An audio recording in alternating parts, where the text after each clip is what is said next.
তো ভিউয়ার্স আমি এখন আসছি হচ্ছে গিয়ে ওয়াচ টাওয়ারের সেখানে। তো আপনারা পিছনেই দেখতে পারতেছেন ওয়াচ টাওয়ারটা। Hello hello. তো এই জাতীয় উদ্যানের ভেতরেই আপনারা কিন্তু চাইলে ঘোড়ার গাড়িতে চড়তে পারবেন, যেমন আমার পিছনে আপনারা দেখতে পারতেছেন ঘোড়ার গাড়ি। তবে যাই হোক, এখন আমরা উঠবো হচ্ছে গিয়ে এই ওয়াচ টাওয়ার এবং দেখি এখান থেকে ভিউটা কেমন আসে। আমি শিওর খুবই ভালো একটা এক্সপিরিয়েন্স হবে। হ্যালো এভরিওয়ান, আপনাদের সবাইকে আরও একটা নতুন ভিডিওতে স্বাগতম। তো আজকে আমরা এক্সপ্লোর করতে যাচ্ছি ভাওয়াল জাতীয় উদ্যান।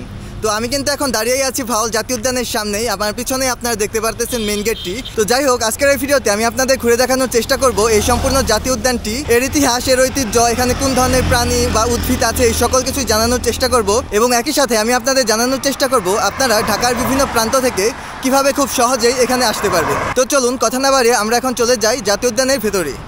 তো ভিউয়ার্স আপনারা দেখতে পাচ্ছেন এটাই হচ্ছে গিয়ে ভাওয়াল জাতীয় উদ্যানের প্রধান গেটটি। তো এখান দিয়েই আমাদের ভেতরে ঢুকতে হবে। তো আপনারা এখন আমার হাতে টিকিট দেখতে পারতেছেন। এখানে টিকিটের মূল্য কিন্তু খুবই কম, মাত্র 20 টাকা করে। তো যেটা আমার হাতে এখন আপনারা দেখতে পারতেছেন, এবং এই যে পিছনে গেটের সাথে আছে কাউন্টার, তো আপনারা এখান থেকে কাটতে পারবেন। তো যাই হোক, চলুন আমরা এখন ভেতরে চলে যাই। তো এখানে প্রবেশ করার সাথে সাথে আপনারা দেখতে পাচ্ছেন কিছু দিক নির্দেশনা দেওয়া আছে যে কোথায় কি আছে। তো আপনারা চাইলে এটা দেখে আপনাদের গন্তব্যে পৌঁছাতে পারবেন। এবং এইখানে দেওয়া আছে হচ্ছে গিয়ে এক নজরে ভাওয়াল জাতীয় উদ্যান, যেখান থেকে আপনারা একদম সম্পূর্ণ ডিটেলস জানতে পারবেন, যেখানে কি আছে, আপনারা কি দেখতে পারবেন, একদম সকল বিস্তারিত সকল কিছু। তো এই জাতীয় উদ্যানের ভেতরেই আপনারা কিন্তু চাইলে ঘোড়ার গাড়িতে চড়তে পারবেন, যেমন আমার পিছনে আপনারা দেখতে পারতেছেন ঘোড়ার গাড়ি। তো চলুন আমরা দেখুন তাদের সাথে কথা বলে দেখি যে কেমন দাম চাই। আমার এটা কি ঘন্টা প্রতি কত করে? ঘন্টায় একটা রাউন্ড আছে। ও 2 কিলো জায়গা ঘুরে যাবে। রাউন্ডে কত? 350। কয় মিনিটের? 2 কিলো জায়গা ঘুরে। ও 2 কিলো। 2 কিলো অনুযায়ী তো টাকা অনেক বেশি চাইতেছেন। তো ভিউয়ার্স ওই ঘোড়া গাড়ির চালকের সাথে কথা বললাম। উনি বললো যে 2 কিলোর একটা রাউন্ড দেবে, এর জন্য 350 টাকা করে নিতে হবে, যেটা আমার কাছে মনে হলো অনেক বেশি অতিরিক্ত চাইতেছে। রিক্সা কত? 300 পুরা সব দেখাইবো, সব নামতে পারবো সব জায়গায়। আচ্ছা ঠিক আছে দেখা। তো ভিউয়ার্স আমরা এখন একটা রিক্সায় উঠছি। এখানে আমাদের একদম সম্পূর্ণ এই পার্কটা ঘুরে দেখাবে। আমাদের টাকা রাখবে হচ্ছে গিয়ে 300। আমরা 4 জন আছি। তো দেখি আমরা কি কি দেখাই এবং আপনাদেরও দেখানোর চেষ্টা করব। কিন্তু এই রাস্তাটা কিন্তু খুবই সুন্দর, আপনারা দেখুন, একদম আপনাদের মনটা ফ্রেশ হয়ে যাবে এমন একটা সুন্দর রাস্তা আসলে। বাবা রে বাবা, বন্ধুদের সাথে ড্রোন শট।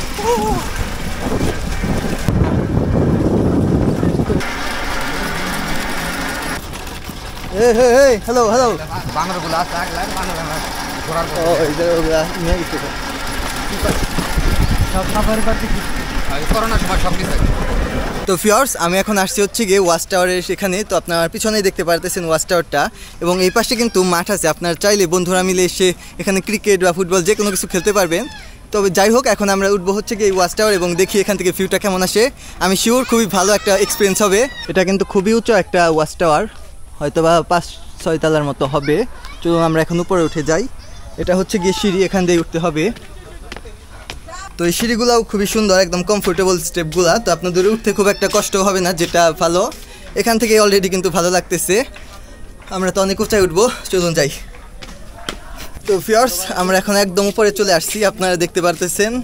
এখান থেকে কিন্তু দারুণ লাগতেছে দেখতে, আর নতুন গাছের নতুন পাতা গজাইছে। তো এর জন্য মানে একদম একটা দারুণ এক্সপিরিয়েন্স পাইতেছি, যেটা অবশ্যই ক্যামেরায় আপনারা ফিল করতে পারবেন না। আপনাদের এখানে আসলে আপনারা বুঝতে পারবেন যে এখানে আসলে একটা যে এক্সপিরিয়েন্সটা পাওয়া যায় রিয়েল টাইমে রিয়েল জায়গায়। তবে আপনাদের একটা গুরুত্বপূর্ণ বিষয় বলে রাখি, সেটা হচ্ছে কি আপনাদের কারো যদি হাইট ফোবিয়া থাকে তাহলে এই জায়গাটা একদমই রেকমেন্ডেড না, কেননা এটার রেলিংও খুব একটা উঁচু না, যে আপনারা এমনিতেই তো হাইটে ফোবিয়ার কারণে ভয় পাবেন, আর এটা একটু রিস্কি। তো একটু খেয়াল রেখে এখানে আসার অনুরোধ রইল। এই ছবিটা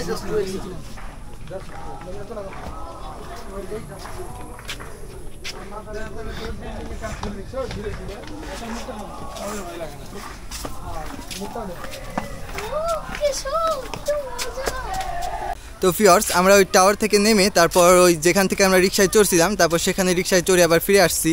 তো ওই রিক্সায় চড়ার এক্সপিরিয়েন্সটা একটু শেয়ার করি, যেহেতু এটা 300 টাকা নিচ্ছে আমাদের কাছ থেকে। তো আমার মনে হয় যে এটা একটু বেশি টাকা, 200 টাকা হলেও একরকম বলতাম যে ঠিক আছে, কেননা 300 টাকায় যতটুকু, কারণ জায়গাটা খুবই ছোট, তো তারা যতটুকু রাউন্ড দেয় এটা খুব অতিরিক্ত চাইতেছে। এবং যা যা দাবি করে যে দেখাবে সেগুলো খুব একটা নাই। তো আমার রেকমেন্ডেশন হচ্ছে গিয়ে আপনারা যদি টাইট বাজেটে ট্যুর দেন তাহলে চেষ্টা করুন পায়ে হেঁটেই হাঁটার, কেননা এটা খুব একটা বড় না জায়গা। আপনাদের হয়তো আধা ঘন্টা 1 ঘন্টা টাইম দিলে আপনারা সম্পূর্ণ মোটামুটি একটা রাউন্ড দিতে পারবেন। তো বাকিটা বুঝতেই পারতেছেন। তো এইদিকে বিভিন্ন জায়গায় বসার জায়গা আছে, যেমন এখানে দেখতে পাচ্ছেন একটা বেঞ্চ, এবং এটা হচ্ছে কি একটা লেক, যেখানে স্পিড বোট হয়তো ছিল বা স্পিড বোটের মতোই, কিন্তু যেটা এখন আর নেই, নষ্ট হয়ে রয়েছে। জায়গাটা এমনি নীরব আছে, ওই দিক দিয়ে আপনাদের ভালো লাগবে আশা করি। আর গাছে নতুন পাতা আসার কারণে এটা এখন আমাদের আজকে বেস্ট এক্সপিরিয়েন্সটা পাইতেছি। তো ফিয়ার্স, গাছগাছালিতে ঢাকা এই উদ্যানের প্রতিটি জায়গায় নজর কাড়া। সারি সারি বৃক্ষের মাঝে পায়ে চলার পথ, হাঁটতে হাঁটতে ক্লান্ত হয়ে পড়লে বিশ্রামের জন্য আছে বেঞ্চ কিংবা ছাউনি। বনের মাঝে কোথাও কোথাও চোখে পড়বে ধানক্ষেত, কোথাও আবার পুকুর কিংবা ছোট আকারের লেক। ফাউল জাতীয় উদ্যানের মূল উদ্ভিদ হলো শাল। প্রায় 220 প্রজাতির গাছপালাও আছে এ বনে। এর মধ্যে 43 প্রজাতির বিভিন্ন রকম গাছ, 19 প্রজাতির গুল, 3 প্রজাতির পাম, 27 প্রজাতির ঘাস, 24 প্রজাতির লতা এবং 104 প্রজাতির ঔষধি গাছ রয়েছে। জীববৈচিত্র্যেরও কমতি নেই এই বনে। প্রায় 13 প্রজাতির স্তন্যপ্রায়ী প্রাণী, 9 প্রজাতির সরীসৃপ, 5 প্রজাতির পাখি ও 5 প্রজাতির উভচর প্রাণীও রয়েছে বনে।